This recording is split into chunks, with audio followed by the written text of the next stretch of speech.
Bonsoir, merci d'être avec nous sur Journal de guerre. Au 101e jour de la guerre entre le Hamas et Israël, voici ce qu'il fallait retenir de la journée à 19h30.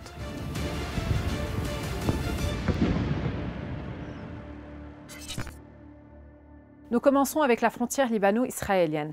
Les échanges de tirs entre le Hezbollah et Israël ont repris avec intensité lundi dans la matinée, après un calme précaire au petit matin.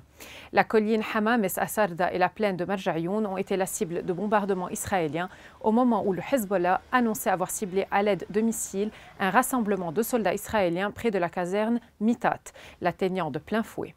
Depuis dimanche soir et jusqu'au petit matin, des avions de reconnaissance israéliens ont survolé les villages adjacents à la ligne bleue dans les secteurs ouest et central au Liban Sud. Des fusées éclairantes ont également été tirées au-dessus des villages d'Ekaza de Tyr et de Bentejbel. Les forces de sécurité israéliennes ont été déployées dans la ville de Ra'anana, dans la banlieue de Tel Aviv, où, selon elles, un attentat présumé à la voiture bélier a fait au moins 13 blessés. Selon l'hôpital Meir, une femme a succombé à ses blessures. Le bilan humain depuis le début de la guerre à 19h30 heure de Beyrouth. Du côté israélien, 1200 morts sont officiellement recensés par l'État hébreu depuis début novembre, un chiffre qui n'a toujours pas changé selon les données publiées par le ministère des Affaires étrangères israélien. Du côté de Gaza, le ministère de la Santé a recensé près de 24 100 morts parmi les Palestiniens depuis le 7 octobre.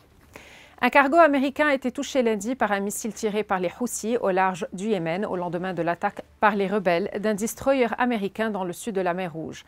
À environ 16 heures, des militants Houthis soutenus par l'Iran ont tiré un missile balistique anti-navire et ont touché le MV Gibraltar Eagle, un cargo battant pavillon des îles Marshall appartenant aux États-Unis, a indiqué le commandement militaire américain au Moyen-Orient.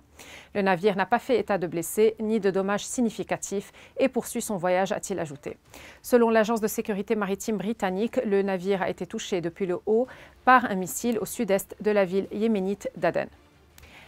Par la voix de son ministre des Affaires étrangères, l'Iran a appelé les États-Unis et la Grande-Bretagne à arrêter immédiatement la guerre contre le Yémen après les frappes ayant visé les rebelles Houthis yéménites qui lancent des attaques contre des bateaux commerciaux en mer Rouge. Il y a des gens qui meurent de faim dans certaines zones et nous ne sommes pas en mesure de leur fournir des aliments de base, a déclaré le directeur du Programme alimentaire mondial en Palestine, ajoutant que les besoins augmentent plus vite que notre capacité à y répondre.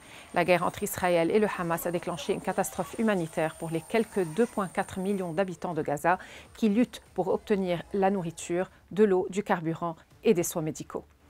Merci de nous avoir suivis sur Ici Beyrouth. On se retrouve demain pour un autre résumé de la situation. Vous pouvez suivre toute l'actualité concernant cette guerre sur notre site web www.icibeyrouth.com sous la rubrique Guerre Israël-Hamas ainsi que sur tous nos réseaux sociaux.